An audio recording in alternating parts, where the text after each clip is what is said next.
Hey guys, I'm Chris Allman and I'm here to get you equipped to exit. Today we're going to be progressing into the third stage of building business value and personal wealth.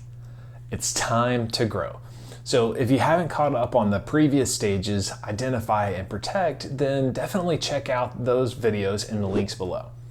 So let's dive right into it. So growing your business value and your personal wealth isn't just about the dollars and the cents. It's a holistic process that really just touches on all aspects of your business and your personal finances. So there are two fundamental sides that we're going to explore today, and that is your business and your personal side. So when we start with the business side, we have four main pillars for growth. That's human capital, your customer capital, structural capital, and your social capital. So your human capital refers to the talent that you have on your team. So you've probably heard the saying before to get the right people on the bus, get the right people in the right seats, and make sure that the wrong people are off the bus. So this saying really illustrates what human capital is about. It's about recruiting top talent, motivating them, using not just monetary incentives, but also using recognition. It's about retaining them and providing them with a clear path to progress in their careers.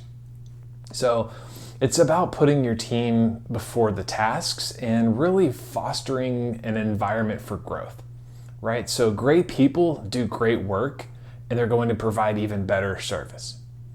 So the next pillar to look at is our customer capital, right? Or the strength of our relationships with our customers.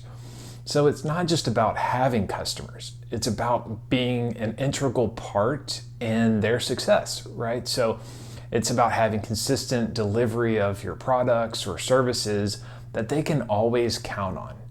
And most importantly, it's about having deep, long-term relationships that are transferable, right? So if your customers only know you, then you aren't building value.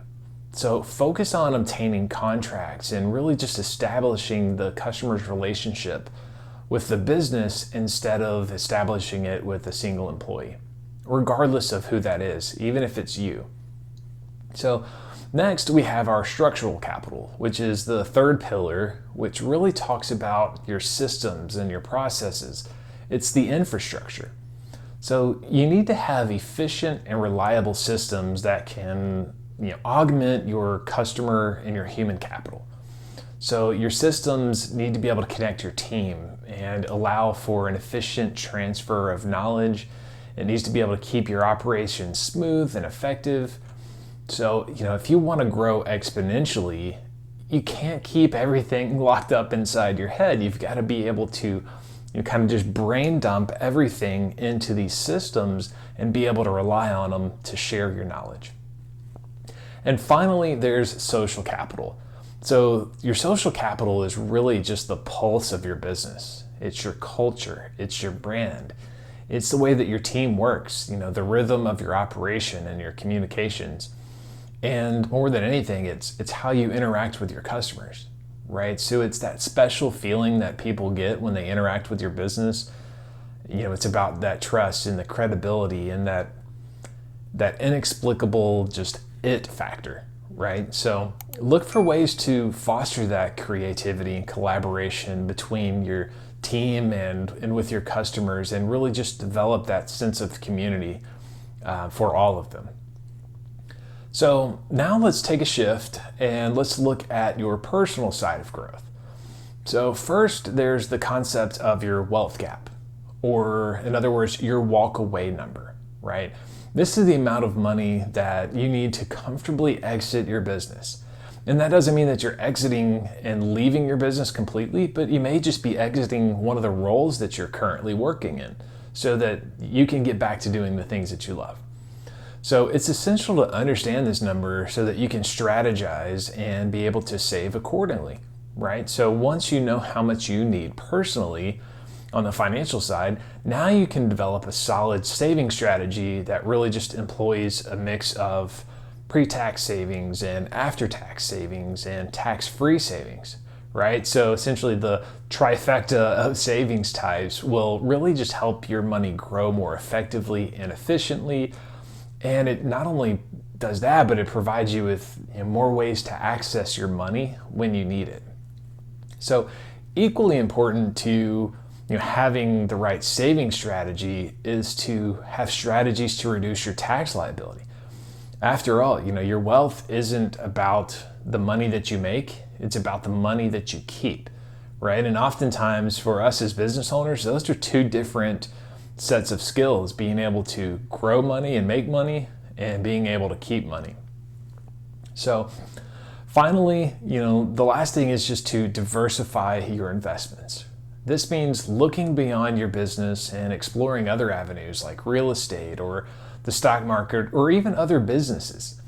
So we've previously talked about how diversification can protect your wealth, but it also helps it grow.